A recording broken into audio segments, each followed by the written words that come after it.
प्यारे बच्चों, अब आपका जो अगला अलंकार है वो है उपमा अलंकार। तो इसी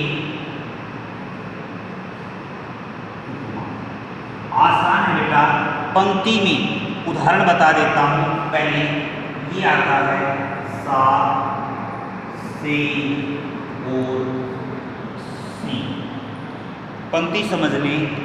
जिन काव्य पंक्तियों में अत्यधिक समानता के कारण यानी अत्यधिक सादृश्यता के कारण, समानता के कारण, जिन्हें काव्य पंक्तियों में अत्यधिक समानता पाई जाती है उसे हम क्या कहते हैं? उपमा अलंकार कहते हैं। पंक्तियों में आता है सा, से, सी। ध्यान से सुने पंक्ति को। हाय फूल सी कोमल बच्ची हुई रात की थी घेरी। हाय फूल सी, फूल के समान कोमल बच्ची, तो रात की ढेर बन गई। तो यहाँ पर भी कौन सा अलंकार हो गया? उपमा अलंकार। एक उदाहरण और देता हूँ। यहाँ पर ये उदाहरण बेटा जब रामचरितमानस से है, यानी हनुमान निराश हो गए थे और समुद्र के किनारे खड़े थे सभी, तो वो उड़ना चाहते थे, उनकी शक्ति जागृत नहीं हुई थी। तो वानर सेना ने उन्हें बताया कि आप पवन पुत्र हैं, आप ही उड़ सकते हैं।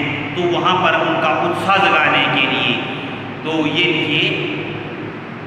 सिंधु सा विस्तृत और अथा, सिंधु के समान, सागर के समान उत्साह, सिंधु सा विस्तृत और अथा, एक निर्वासित का उत्साह, यानी उसमें उत्साह भर जाना। यहाँ सिंधु के समान उत्साह बताया गया है। तो यहाँ पर भी क्या अलंकार हो गया? मान अलंकार। अब लेते हैं रूपक अलंकार।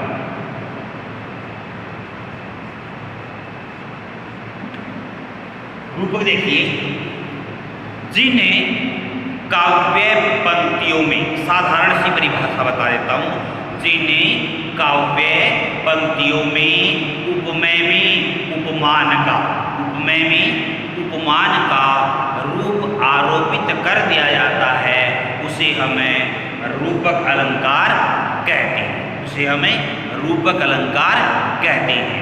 जैसे जब श्री कृष्ण ने यशोदा माता से चांद को लेने की हट की थी, तो यशोदा माता ने ना उनके सामने दर्पण रख दिया था, यानी शीशा रख दिया था, और चांद का प्रतिबिंब उसमें उतार कर कहा था कि ये लीजिए अपना चांद रूपी खिलौना।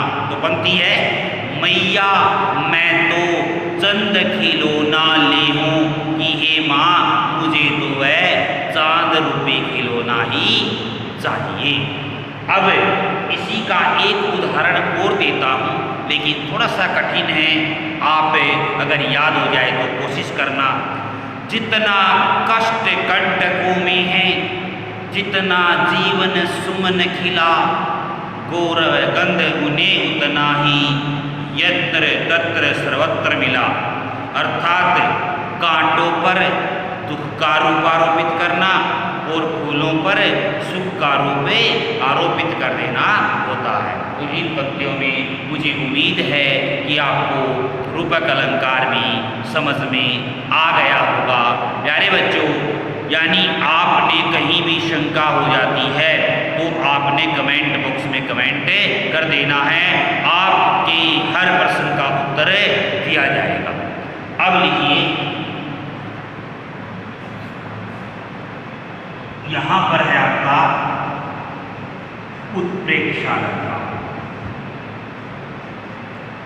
काव्य पंक्तियों में शब्द दिखाई देते बेटा ज्यादातर। देखिए कहां पर है, मानो, मनु, मनु,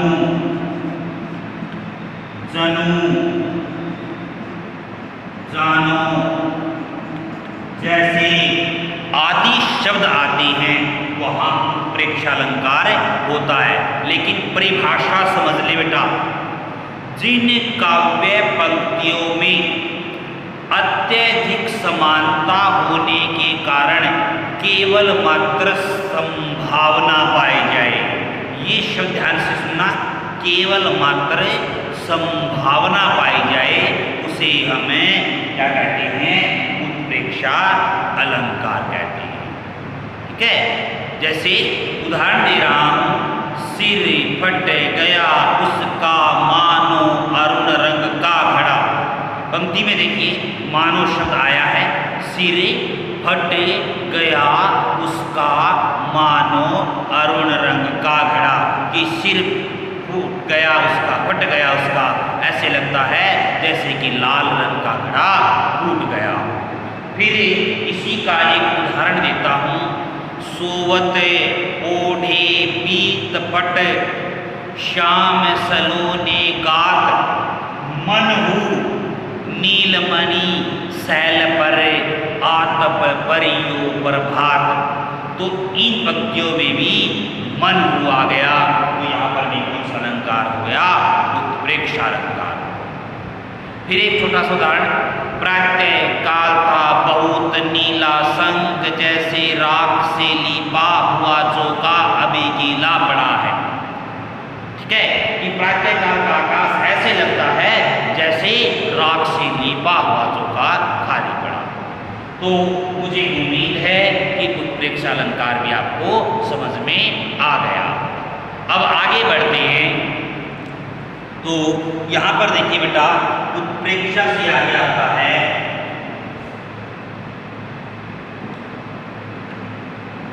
अतिशयोक्ति।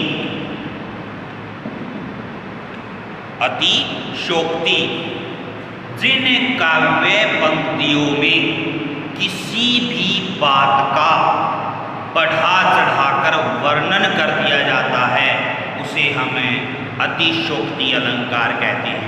यानी किसी भी बात को बढ़ा चढ़ाकर कहना, वहां पर क्या होता है? अतिशयोक्ति अलंकार होता है।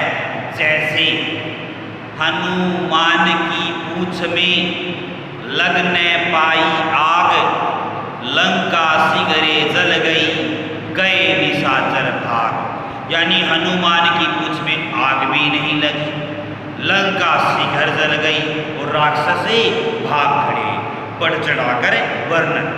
अब एक और मैं उदाहरण देता हूं, महाराणा प्रताप से है बेटा, कि आगे नदी पड़ी अपार, राणा कैसी उतरे पार, जब तक राणा ने सोचा इस बार, तब तक चेतक था उस पार।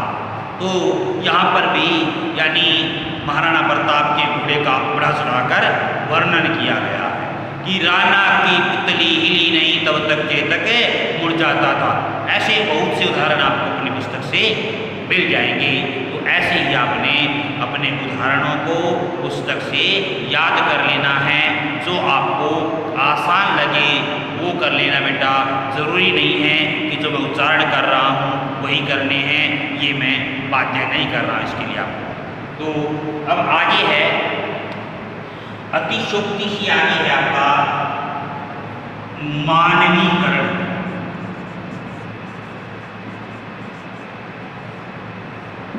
मानवीकरण अलंकार। जब किसी भी जड़ वस्तु में, जब किसी भी जड़ वस्तु में मनुष्य की भावनाएं या कल्पनाओं का रूप आरोपित होता है उसे हमें क्या कहते हैं? मानवीकरण अलंकार कहते हैं। जड़ होता है निर्जीव पदार्थ, यानी जो जड़ है, निर्जीव है, सांस नहीं लेता, उसमें मनुष्य की भावनाओं को या कल्पनाओं का रूप आरोपित कर देना। अब जैसे आप देखिए, आपकी ही पुस्तक से उदाहरण है बेटा, मेघ आए बड़े बन ठन के सवर के।